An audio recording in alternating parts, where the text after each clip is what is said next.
Welcome to Adapter's Advantage, breakthrough moments that lead to success. Our podcast brings you insider stories of the moments that mattered, turning points on the sometimes rocky road to success. Here's your host, Mark Magnacca, president and co-founder of Allego, the workforce training and readiness platform built for distributed teams. Hi, I'm Mark Magnacca, and on behalf of Adapter's Advantage, I'd like to welcome you to our next episode. Today, we're going to be talking with Harry Hoopis, the CEO of the Hoopis Performance Network. I'd like to give you a little background on Harry before we begin. He's a renowned entrepreneur, leader, international speaker, and he's an industry icon in financial services. Over his 50-year career, he built one of the largest and most successful financial services firms in Chicago, Illinois. During his career, he received numerous awards and was inducted into the Gamma International Management Hall of Fame. He's the author of the best-selling book, The Road to the Bountiful Life, Achieving Success in Financial Services, and he donates all proceeds to the Gamma Foundation. Harry founded and built Hoopis Performance Network, which is recognized by Inc. 5000 as one of the fastest growing privately held businesses in the United States. HPN provides innovative learning and development solutions to financial professionals in over 25 countries throughout the world. Harry's organization has over 50,000 subscribers, and their digital content library, the HPN University, and over 15,000 graduates of their sales effectiveness program called Trustworthy Selling. Harry lives in Naples, Florida, and when he's not there, he's back in Chicago, Illinois with his wife, Bea. I'm going to start right off with the first question for Harry. And Harry, when you think about all the things that you've done and what you're doing now, when you meet people for the first time and they say, "So Harry, what do you do?" How do you answer that question? Well, it's a good question, Mark, because actually it's a very complex answer. For many, many years, what I would say is I make advisors, not friends. My objective was to help people become all that they could be. Mm-hmm. And when I look back after 50 years in the financial services business, I realized that that is the thrill. It's making ordinary people extraordinary through the training and the development things that we do. And I realized after my partial retirement that those are the greatest moments looking back. It's how did people develop? How many people were able to achieve the bountiful life that I talk about? You know, the bountiful life being having the time and money to do the things you want to do with the people you love. And that was my measurement. So that's what I do. I make advisors, not friends. I love it. I love that, Harry. And you said something else really significant to me. For those people for whom quantification is so important, which is certainly a percentage of our listeners, among that group of people that you, my words, have been coaching in this capacity, I know a number of them have done really quite well financially. But just using that as a framework, how many of them have become $1 million plus producers? Well, Mark, when I took over my office in 1977, I had 34 advisors in the office. Mm-hmm. I wasn't able to locate all of them, and so within a short period of time, I was down to about 18. And when I retired 35 years later, there were about 200 plus advisors.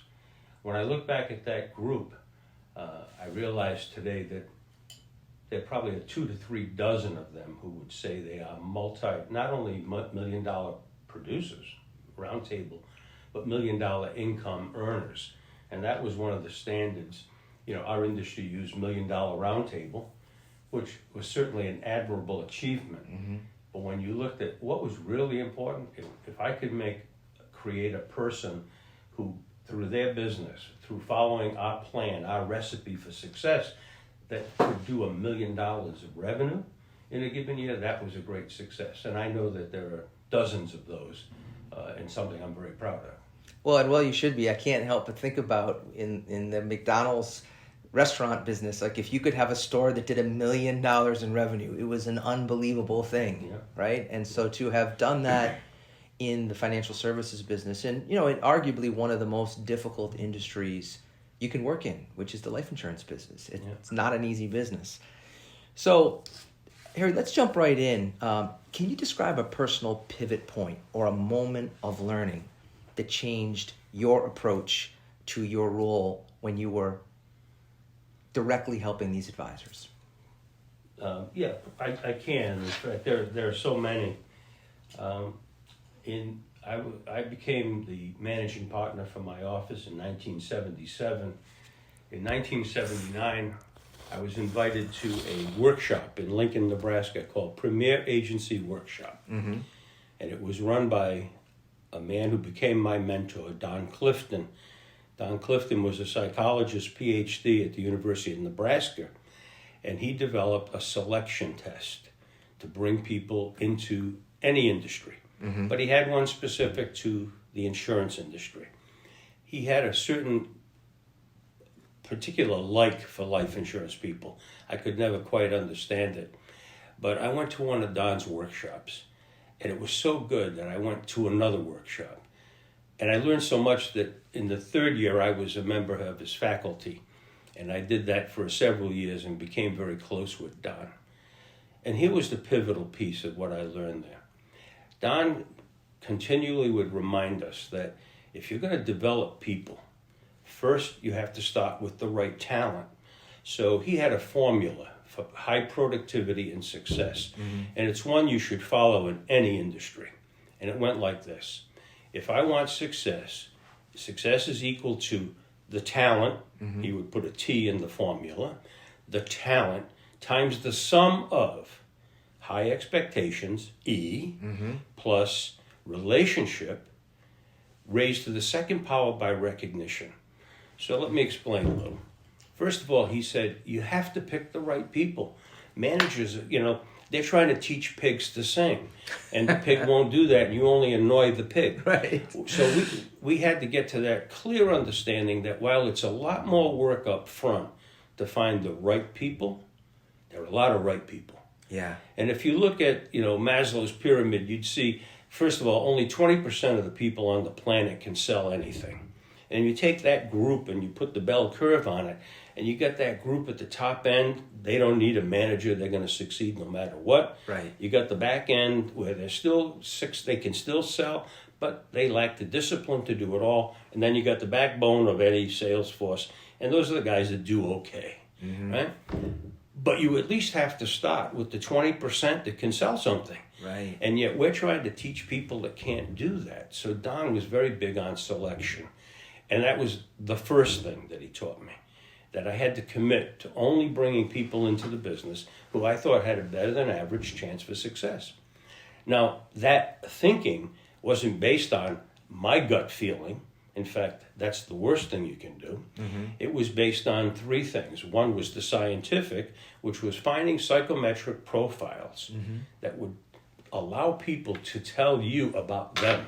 I think the interesting thing about a psychometric profile, and the reason I'm an advocate for using them, is if I ask you about what do people think about you, mm-hmm. what are your attitudes, and how do you think, you're telling me what I need to hear. Sure. And then if I can objectively put this into a formula, and it spits out a recommendation, said Mark will be great, or Mark will be terrible. Right. So I get a green light or a red light, or something in between. That's scientific. The second part of this information that I want is about the your values and how do you think, and that comes from in-depth interviewing, and that always has to happen. And then the final piece is a little bit of gut, but maybe I can talk more about gut later. Sure. Back to the formula. You have the talent. Now you have to create an environment where you have high expectations. Successful people flee unpredictable environments. So the first thing we need to do is we get very clear on what the job is. It's not, maybe you do this, maybe, no, this is the job. Mm-hmm. Like going to McDonald's, and they have a recipe. We have a recipe. Mm-hmm. And, I always talk about the kid that goes into McDonald's, and the manager, he wants a job, and the manager gives him the playbook. He said, read this and come back tomorrow. And the kid comes back the next day, and he says, I've got an idea, Mr. Manager. And he opens the tab that says French fries. He said, it says here that if you cook these French fries at 450 degrees, they're going to be cooked in 6 minutes and 34 seconds. I got an idea. If we raise it to 525, we can cook them in 5 minutes. He said, that's a great idea, but not here. He takes the book back. He says, thanks for coming in. Why don't you try my competitor? Yep. That's how we operate. Yep. I have one formula for success. It might not be for everybody, and that's fine. But I'm going to tell you what it is. We're not talking about goals. We're going to describe the job. So those are the expectations. And they're numerous, as they should be. But there are core things that you must do, you have to agree to. And on that one day that I get that one chance, I say, raise your hand. And will you do, in order to succeed, whatever I tell you to do, as long as it's legal and moral? Say yes or no. Of course, they always say yes. Right. But that's the only time we really have them. So you've got to make that impression. Second piece, add to the sum of relationship. You can't have expectations without relationship. Right? That's why parents have that obligation to talk to their children about the right things to do, the wrong things to do, about what are you going to be when you grow up, and creating that all the time. These relationships are critically important. And as I like to say, you're nobody until somebody expects something of you. Ah, that's good. That's very good. Talent, remember the T in the formula. Yep. Talent only develops in direct response to another human being. And that's so important to realize. And that's job number one for the manager and the leader, is to be able to be in a relationship where you can tie that to the expectations. Now, when you have that in place, you take the recognition, which moves it to the second power in the formula. It's R with a little 2 up there. Yep. Second power. The second power of recognition isn't that I have an awards banquet and we're going to give you a trophy, or we're going to give you a $1,000 cash prize, or we're going to send you to Hawaii for winning a contest. That's not really what recognition is. Recognition is the awareness of what you're doing. It's recognizing all the good things you do. It's recognizing that you come to the office appropriately dressed. It's that you're kind to people. And when I see that behavior, I need to reinforce it so that people know that they're being watched all the time in a very favorable way. Right. But that's the recognition.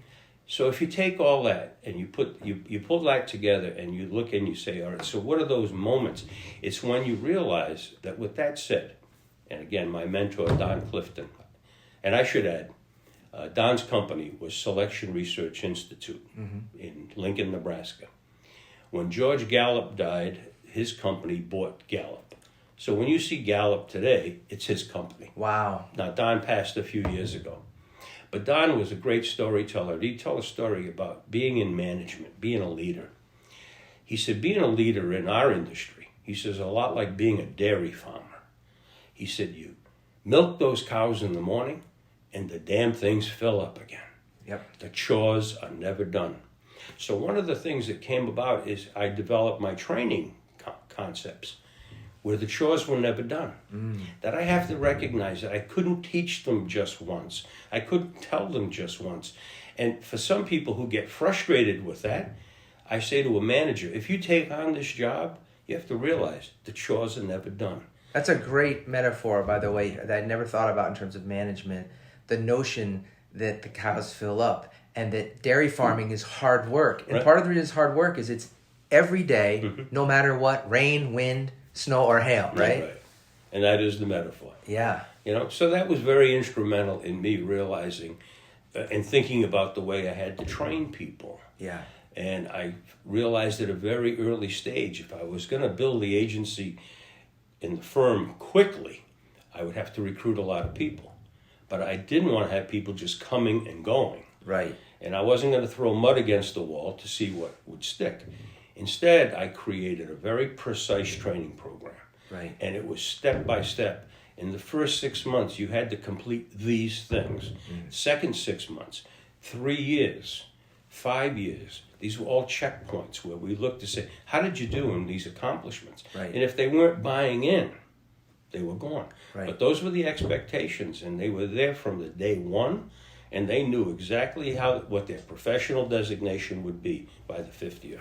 So what I'm hearing, Harry, is not only a movement that started with a more objective assessment? You said sort of at the end there may be some gut feel if it comes down to two candidates, but really bringing a scientific approach to this whole world of assessment, number one.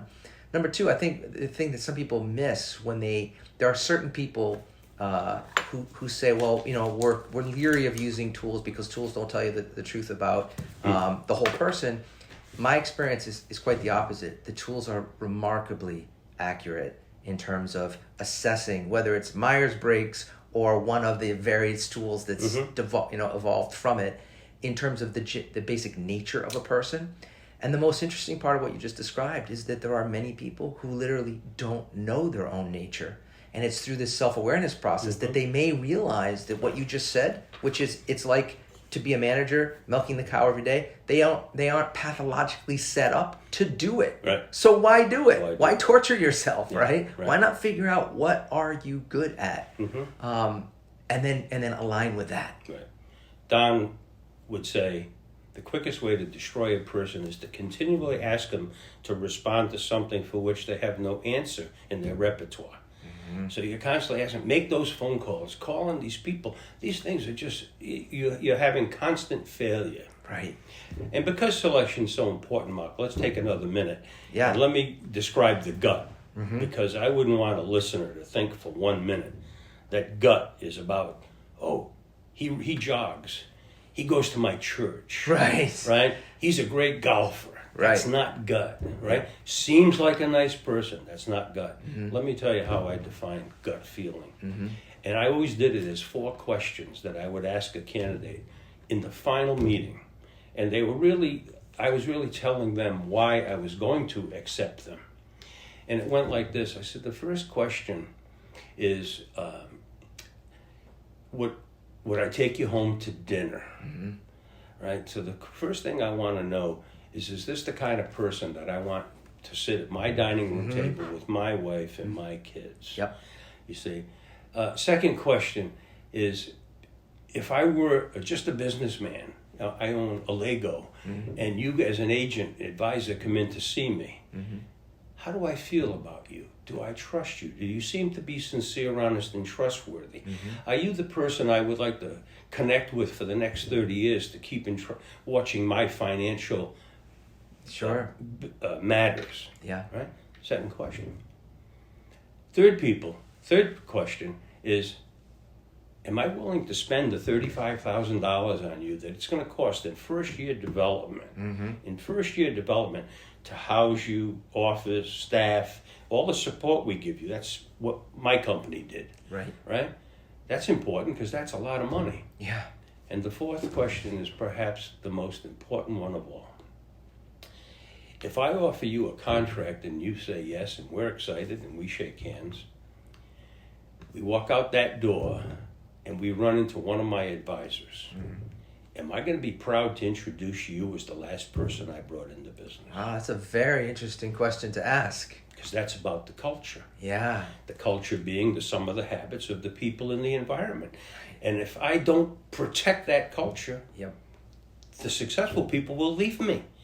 Because they look at this guy and say, how'd he get in? And that's why the questions are so important. And I would say to the candidate, so Mark, as you might imagine, 2 out of 4 doesn't work. 3 out of 4 doesn't work. It's got to be 4 for 4. And I want you to know that that's how I feel about you. And I'd like to offer you a spot in our next training program. That's how those meetings always went. So that's gut. Yeah. You see? And so even your gut there's a framework to it. It's not just, when some people hear that, they might think it's just an intuitive sense that bubbles up in your body. And you're saying, no, it's more rigorous than that. And I would tell my managers, my other leaders, I say, if you can't answer those questions 4 for 4 honestly, it's not a recruit, it's a mistake. Yeah. And you pay for those mistakes over and over again. Yes. Because when we look back down the road of our work, if you look at the carnage, if you will, the people who failed and they feel bad about themselves because they failed, but you should have known they had no chance. Right. You look at the people, frankly, some go bankrupt. I've seen people get divorced over business failure. It ruined their family. I've even seen a suicide from a failure. So while I'm not responsible, because personal responsibility is one of my key values, Yes. right? While I'm not responsible for everybody's behavior, I am responsible for mine. And mine starts with finding the best tea, the best talent. So this is a really, really great setup, because I wanted to ask you, just for your own, you've been someone who's evidenced learning has been fundamental in your whole career. Where does this curiosity and desire to keep learning come from? You know, it's an excellent question. I reflect on that often. When I was a very young man, I was able to go through a training program by Larry Wilson called Counsel of Selling. And we were all given a small tent placard we put in front of our desk in our classroom. And on the front, it said, Harry Hoopis. On the back, it said, he who ceases getting better ceases being good. And that always kind of resonated with me. And actually, it's he who stops getting better ceases being good. Did he pick that for you, or did everyone in the class? Everybody got it. Everyone got it. Okay. Actually, I should have looked. But maybe it was me. And so I had that imprinted in my mind as a 22 or 3-year-old. Then I had my Don Clifton experience. And in 1983, going back to my office after a workshop with Don, and I created my mission statement. And my mission statement said, our objective is to create an environment where people can grow and continue to grow personally, professionally, and financially. So let me go back and tell you the most important words in that statement. Continue to grow. Sure. Right? Second in importance is first personally, because we have to develop the person. We have to be able to tap into the skills and create an awareness of what it is that you do best. You know, don't waste it. I always tell my kids, I expect all A's or under. But I want a 10 in effort. Yeah. Always a 10 in effort. Yeah. And in order to do this, I don't want you wasting time on mathematics if you think your real love is in English. Just Right. keep it simple, right? I don't want you wasting your time trying to be a Latin major if you really want to go into mathematics. Right. So we want to identify those things. And so that, you know, that's critically important that we are able to do that. But you have this innate sense. I mean, if you think about all the people that you've worked with over this period of time, and then you think about yourself, are you just more curious than most people, do you think? Well, yes, I do. Okay, I think you are too. What I think I found out at an early stage was, if I help people develop professionally, personally, professionally, then they grow financially. That's the way I can measure my success. Yeah. I didn't measure money is a byproduct of great achievement. I've always believed that, right? But where was my chance to achieve? Was it selling more life insurance and more investments, or was it developing the person who did that? Right. And I like the people connection. Yep. So for me, it was developing the people who helped the people. Yeah. And by doing that, we sold billions of dollars of insurance. We were the first agency that I know of in America, sold $1 billion of life insurance in 1 year. And that was unheard of when we did it back in 1989, and continued to do that over year after year. And I was very thrilled about the fact that there'd be beneficiaries everywhere, most of whom I'd never know, Right. that benefited by the work of an advisor who I recruited, trained, and developed. Right. But what you've just done, Harry, is, to me, you've isolated the meaning that comes for so many business owners, for so many managers, right? Because in many ways, it's the hardest job anywhere, is the managing of other people, because of the complexity of human beings, right? But when you can derive that meaning of realizing that in some way, the people who said yes, who were psychologically a fit from that profile, to be able to participate in the system, it was the same thrill that Ray Kroc had from the people who bought his franchise, who recognized that if Ray says to cook the fries for 6 minutes, we're not messing with that, because it's the same formula that's going to work all over the world. That's right. And so I think as our listeners hear this, that recognition that there's tremendous meaning that does come from helping other people find their thing. Mm-hmm. So let's talk about this concept of adaptation, Harry, in the context of HPN and how you are adapting to this virtual environment, particularly given that so much of your content could be viewed virtually. So I'm interested in that, and I want to talk to you about how this content works outside of North America and in other parts of the world. Mm-hmm. Well, when the pandemic hit, my partner and I, Joey Davenport, quickly said HPN was built for these times. Mm-hmm. Not that we welcomed them, Mm-hmm. but we were positioned for them. And as to the virtual world, we've been talking about the virtual world for the last 7 or 8 years. As we saw things like Skype come along and even Zoom, when it was an infant a few years ago, had no idea what it meant. But we began to experiment with it. I always had a vision that it would make people more productive. Average advisor in Chicago probably spends 3 hours a day in their automobile. Mm-hmm. By and large, not productive time. Right.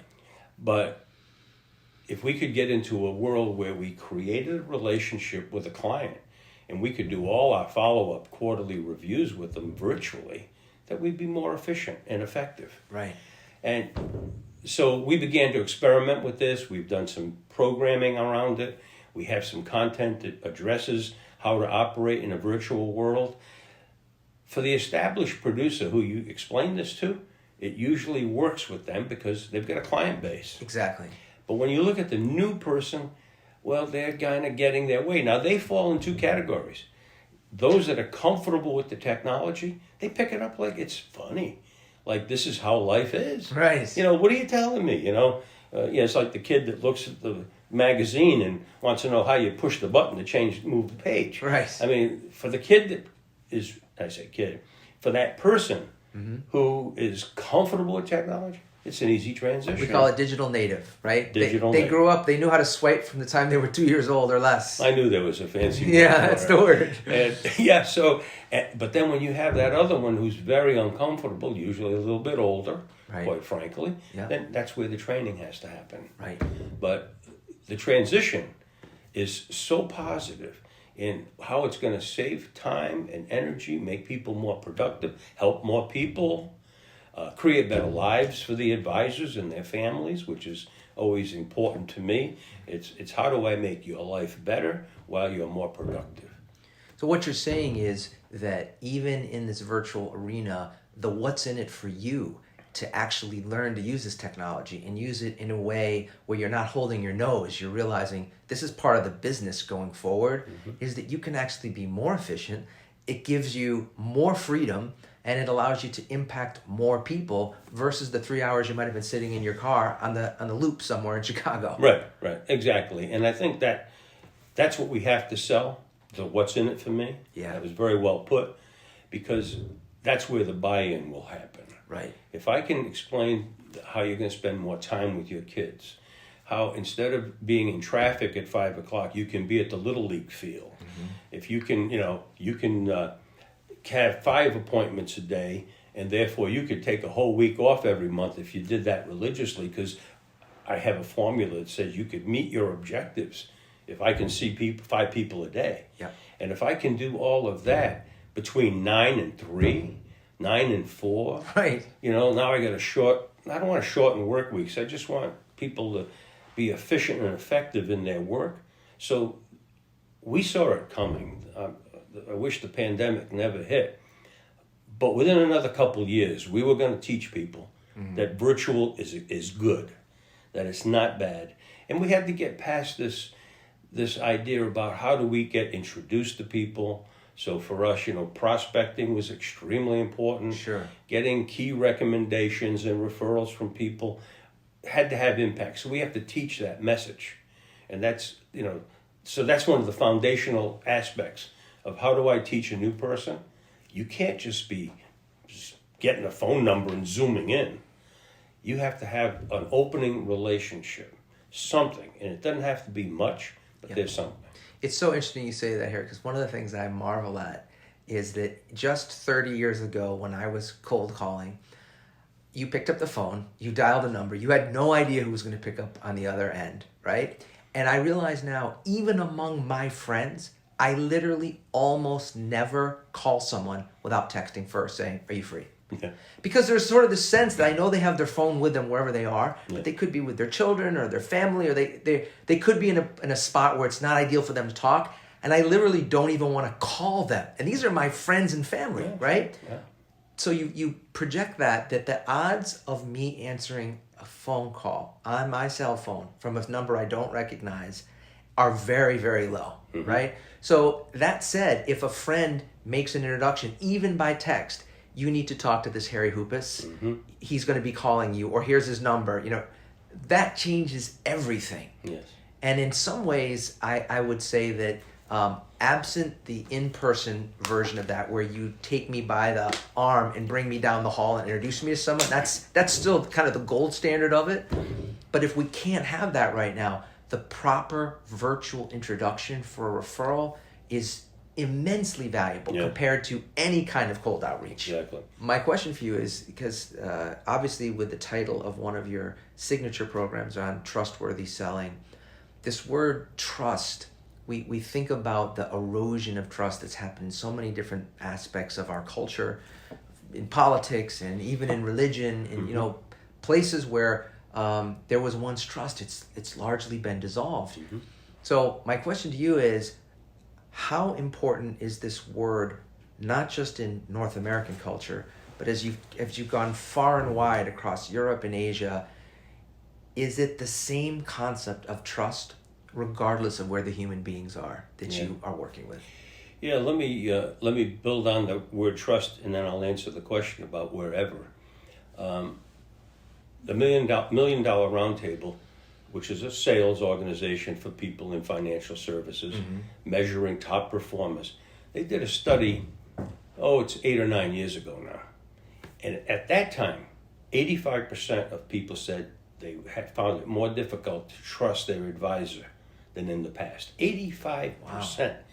And this was in about the early stages of when we were building our sales effectiveness program, which is called Trustworthy Selling.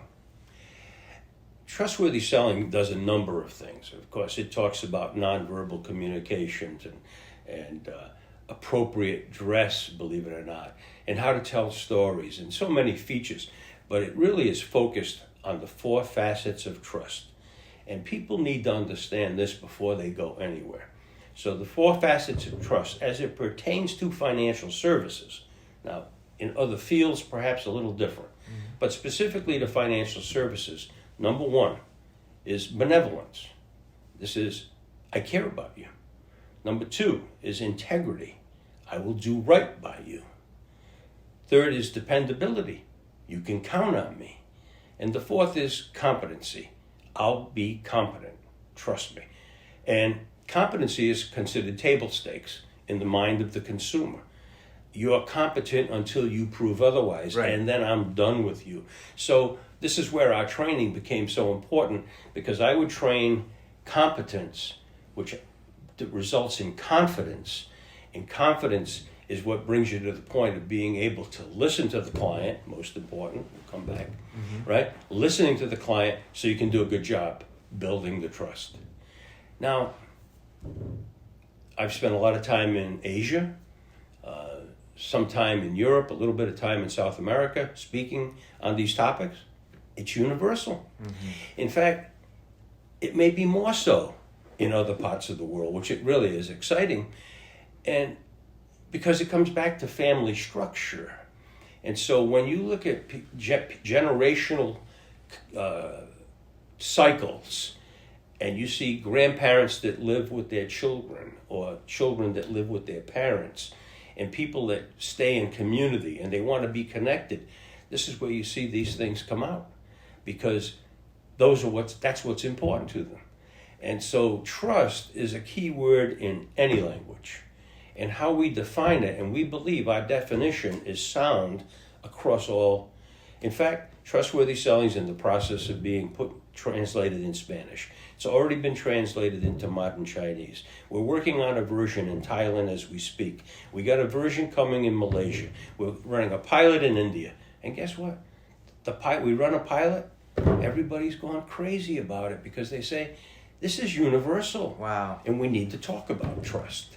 You know, Harry, it's funny. I remember many years ago having studied with Dan Sullivan for many years in his strategic coach program. He had this simplicity of what he called the referability habits. Mm-hmm. And, you know, one of them was show up on time. Yeah. One of them was do what you say you're going to do. Mm-hmm. And the third one was finish what you start. Yeah. Right? And it's so simple. But what you realize is that to the extent you're the person who showed up on time, right? And you did what you said you were going to do. Yeah. And that you finished what you started, like those little things can make all the difference in your career. Yeah. And yet I find sometimes people overcomplicate it and they think there's some giant thing they need to do when in fact it's just a couple of simple things. Mm-hmm. Yeah. Back in the early 80s, Dan Sullivan and I shared a platform up in Toronto. And he was talking about those things then. Yep. And he followed throughout, obviously, through his career. And it's so simple, but so true. Yeah. Because people are watching. Right. Because ultimately, and you know, it's one thing when you buy an automobile and you have a 3-year warranty. And in your mind, you have peace of mind. Right. Right? If the car breaks down, they said they're going to fix it. There are laws that make sure that they do fix it. We have a lemon law. Right. That's why we have it. Right? But when you're selling a financial product, mm-hmm. you're not going to be there when it's time for that service work to be done. Right. When it's time to deliver the check to the widow and orphan. And so you have to have that connection.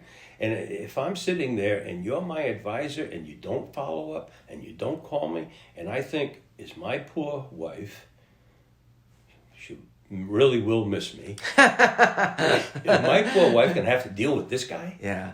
When I can't? Yeah. And that's what people are asking. And, you know, we forget that. And it's so fundamental.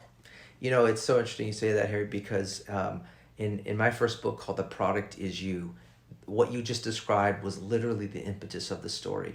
It was a terrific client of mine with whom I had a great relationship. And I asked him, why have you chosen to do business with me, Pat? And he said, Mark, it's real simple. And I hadn't thought about it in the context of your 4 traits. But he said, if I die before my wife, I simply want to know there's somebody who I trust who will look out for her best interest. Mm-hmm. And I've judged that you're someone who will do that. Says it all. And I 100% did. Mm-hmm. You know what I mean? Like, that was it. He was like my grandfather, right?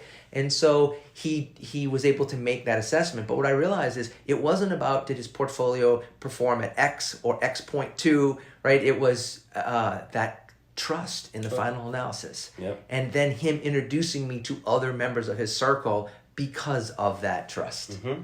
So it's almost like the part I think many people listening to this forget, Harry, is that when you are like that, and when you are a consumer and you find that person, mm-hmm. you find that great insurance agent who follows up, right? Or you find that great doctor who calls you after the surgery, say, mm-hmm. I'm just checking in to see how you want to help them. Yeah. It's just like a restaurant that you go to and you love it and you want to tell other people about it. People will help you when you do those things. In the first module of Trustworthy Selling, we defined to the best we can where selling came from. And the word selling, we believe, comes from the Swedish word "sälzig," which means to serve. I did not know that. And so if you look back and you accept that as the root of the word selling, and you take it to serve, it really explains what we do. We're here to help serve people and get what they need out of life from the work we do. That's very profound, and it also relates to this notion of what I'll call the buying process rather than the selling process. Mm-hmm. So many salespeople are trained and educated on this funnel concept, and there's things coming into the funnel and we're funneling through instead of realizing that, particularly with financial products, it's a buying process from the perspective of the person making the buying decision. And to the extent you can align yourself as a trusted advisor to help somebody go through that process. And the part that I'm thinking about as you're talking about it is that the reason this is so important is so many of these decisions are not black and white decisions. They're decisions that you need empathy for. You need to help the person through the process. It's not, oh, you're 40 years old and you make X amount of money, then you definitely need this amount of insurance. Yeah, right. Well, there's variations to that. Yeah. And you can only get to those things if you have the trust to be able to hear the rest of the story. Yes. Every insurance company has a calculator in their website. Every single one of them. That's right. You can go in there, you can plug in some numbers, and you're going to get an answer. Most people don't execute on that unless they have somebody they trust. So speaking of trust, I know that at MDRT and at Top of the Table and many of these industry LIMRA type meetings and study groups, the credibility that comes from hearing from your peers, someone that you know has done this thing, versus someone who may be smart but has never had a personal experience with it. Why do you think the credibility of the subject matter experts that you have at HPN, why does that matter, regardless of whether it's North America, Asia, or somewhere else around the planet? One of the things I always used to tell my people is they had to do joint work with successful agents. And we literally had what we called the dance card. And we would have 30 agents that we gave them a star. We said, these are the recommended 30 advisors. Yeah. You have to have 10 appointments with 10 different advisors. Okay. Now, why did we do that? It's because you're not going to I can't copy you exactly. You can't copy me exactly. But I want to see what are the best people doing. Yes. And I want to see what can I emulate. What does George do? Right. Oh, George walks in and he lights up the room. Right. And, he's got a big smile and he's always on time. That's what, George would tell you, if you're 10 minutes early, you'll never be late. Yeah. Right? That's what you learn from George. Right. Now you go and you take John out, right? Yep. And it's the way John walks in with a presence and he shakes hands and how he sits with the person and builds rapport. And you're going to learn different things from different people. Well, that's what you want to see in content. Right. I want to see the best doing what they do with the hope that I cannot copy you, but I can emulate several. Like, I love the way this person, one of our top subject matter experts is Chris Kuhn. And the way he asks for referrals is like no one I've ever heard. Now, not everybody could do that. But if you can, right, you will be great at getting referrals. So what's so interesting here, and I think we're coming to a convergence here in terms of really how much we have in common in terms of philosophy, and that is, I believe every great salesperson that I've met over a long period of time now has some desire for what you've just described. They want to see what other people are doing, and it's not because they want to rip it off per se, although they'll certainly borrow it.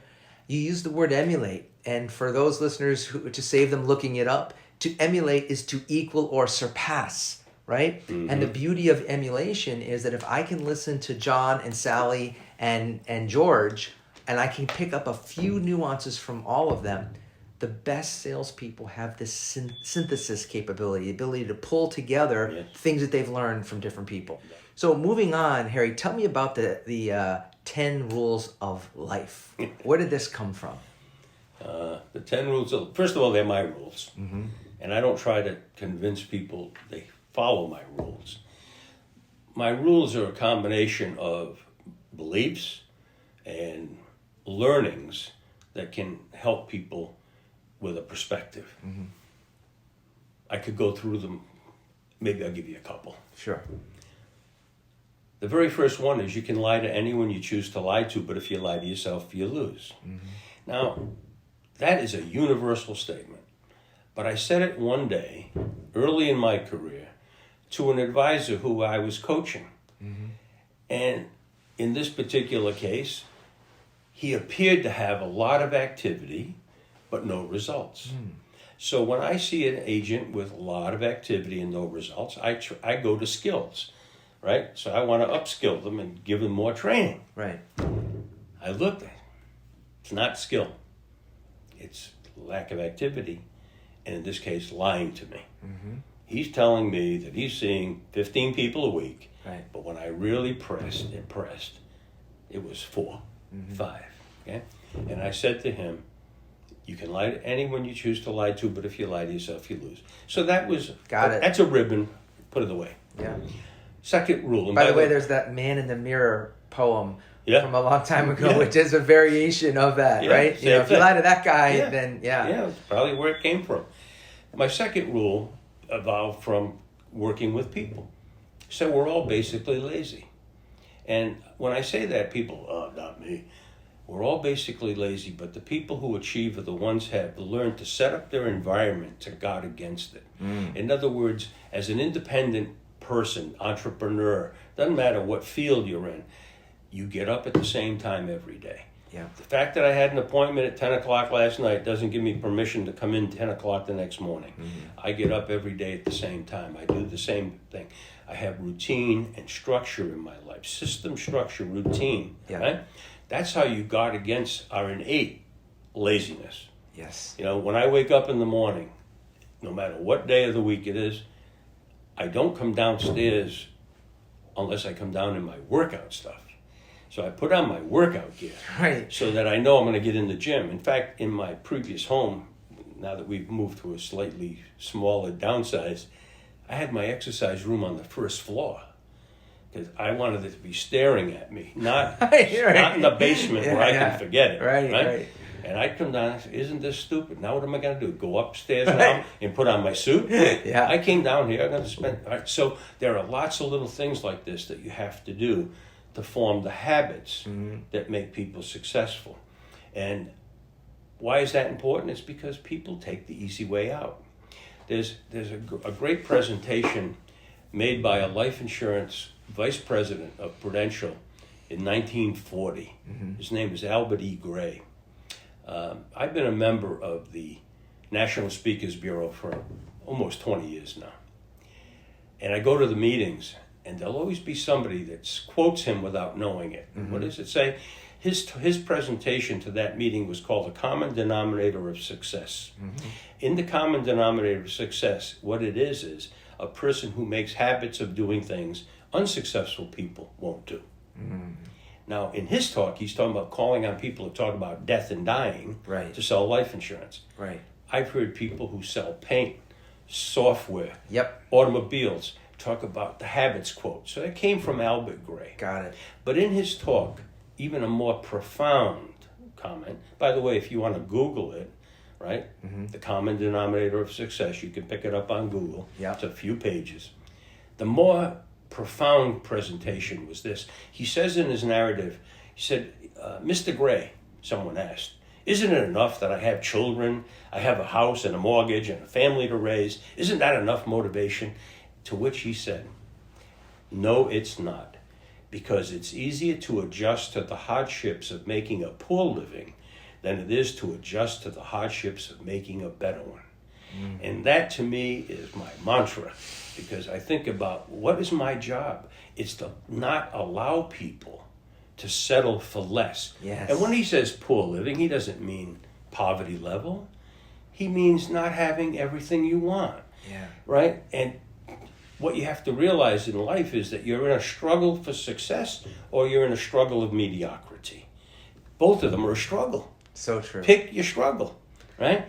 So that in itself is just so profound when you think about this notion of we're all basically lazy, right? So good habits are hard to form, but easy to live with. Good habits, hard to form, but easy to live with. Bad habits are easy to form, hard to live with. So that's all we're talking about with basically lazy. Let's jump to number 4. So Harry, I just want to say 2 things on that. One, another way for the digital native generation to describe what you just said is those are 2 life hacks. You've figured out a hack, like there's an exercise hack in there, right? And a hack simply being a simple way to be able to, in effect, get your brain to do something it might not naturally do. And when you just described that, for people who are wondering, what does he mean by mediocrity? My favorite definition of that is mediocrity is like the food in the fridge that's not good enough to eat, but but it's not bad enough to throw away. Yeah, that's pretty much that. That is the working title of my next book, Escaping a Life of Mediocrity. Okay. So let's go to rule number 4. Sure. Because it's meaningful. Rule number 4 is something everybody thinks they relate with immediately. People will always disappoint you. Now, the reason I came up with that rule was because everyone said, Harry, you're such a positive person, and I am. So why do you have such a negative rule? I said, it's not negative. It's preparing my mind for what happens to every one of us in life. My children might disappoint me. My spouse might disappoint me. My employee might disappoint me. My best friend might disappoint me. And certainly my advisors might disappoint me. I want to be prepared for that. Right. And what I teach in my workshops is this. When that happens and your first reaction is, I'm disappointed and I want nothing to do with you again. Instead, I want you to think, Mark, you've disappointed me with this. Would you mind sharing with me what's going on in your life that has caused you to disappoint me this way? Brilliant. And that's a conversation starter. And if you have that, what have you done? You built the R relationship, right? Because nobody else cares. But you come back and say, well, Harry, I'm having trouble with my spouse. My son's doing drugs. I mean, you hear the most remarkable things. But if you build that relationship there, boom. Based on your experience, what's the most important skill you think people should learn or improve today? This is a big one for me. Years ago, I was at a meeting, and the speaker was in the business, financial services business, and he described his best meetings. He said, I used to be a concert pianist before I came into business. He said, in my best meetings, I'm like a spectator at my own concert. And I said, well, what a visual that is. And, by and large, when I talk to entrepreneurs, we've all had that experience. You're in a sales call, and you're up there looking down. Yes. It's exciting. Where does that come from? It comes from the number one skill that we need to develop if we haven't, and need to be aware of if we're not, and that's listening skill. What is the listening skill? Where does that come from? Well, it starts at the front end. Here we go again, right? That if I can train, educate you, if I can make you build confidence through your knowledge, make you competent, now the advisor doesn't have to sit there worrying about what he or she is going to say next. Instead, they're comfortable within themselves, and now they can turn to the trust factors. They can be and act benevolent with integrity and dependability. They can say those words, and as they do, they can ask for the facts and then listen to the answers. And I watched so many advisors over the years that they ask the question, and before they even hear the answer, they're ready with what am I going to say next? Well, that has to be rote. It's there. You're going to say it the same way every time. Your response we teach response to objections. They never change. I want to put you at ease when you have an objection. I don't want to ignore it. I want to recognize it, and I don't want it to throw me off the track. That's a good one. So this has been terrific, Harry. I'm so delighted to be able to do this and to have this chance to be able to connect with you on this. If people want to learn more about you, HPN, and the terrific content that you have that, as we now know, is working all over the world, what's the best way for them to do that?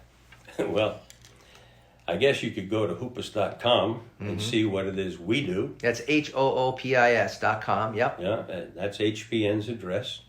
I found out recently that you can actually buy my book. When I wrote my book, The Road to the Bountiful Life, I donated it to the industry.